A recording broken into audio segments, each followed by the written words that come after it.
యథా రాజా తదా ప్రజ అంటారు. ఇక్కడ పరిపాలకుడు ఆలోచనలకు అనుగుణంగా ప్రజలకి వసతులు ఉంటాయి, ప్రజలకి వసతులకు అనుగుణంగా పని జరుగుతూ ఉంటాయి. ఇప్పుడు ఫర్ ఎగ్జాంపుల్ మన రాష్ట్రంలో టూరిజం క్యారిడార్ నేను చాలాసార్లు ప్రస్తావించా, మన ఎండోమెంట్ టూరిజంని లింక్ చేస్తే బాగుంటుందని. అది ఇప్పుడు మొన్న ఈ మధ్యన ఒక సిస్టమ్ అన్న సర్క్యూట్ అన్న ఏర్పాటు చేశారు. బట్ ఇంకా డెవలప్మెంట్ అన్నటువంటి చేయాల్సి ఉంది. తిరుపతి స్వతహాగా డెవలప్ అయింది తప్పించి అక్కడ టూరిజం ఇప్పుడు ప్లాన్ చేస్తున్నారు.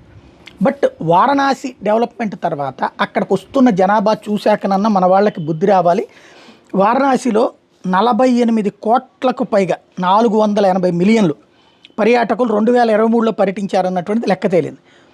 48 కోట్ల మంది, ఇందులో 16 లక్షల మంది విదేశీ యాత్రికులు ఉన్నారు. వారణాసిని దర్శించుకున్నటువంటి భక్తులు 12.92 కోట్లు. అంటే టోటల్ ఉత్తరప్రదేశ్లో పర్యటించిన వాళ్ళు 48 కోట్లు. అయోధ్య కావచ్చు, వారణాసి కావచ్చు, ఇవన్నీ కూడా ఒక్క వారణాసిని దర్శించుకున్న భక్తులు 12.92 కోట్లు. అందులో మళ్ళీ ఉత్తరప్రదేశ్కి వెళ్ళిన వాళ్ళు 16 లక్షల మంది విదేశీయులు. ఇది ఓవరాల్గా దీని వలన ఎంత ఎకానమీ డెవలప్ అవుతుందో చూడండి. ఆంధ్రప్రదేశ్ లాంటి చోట్ల ఆలోచించాల్సింది అదే.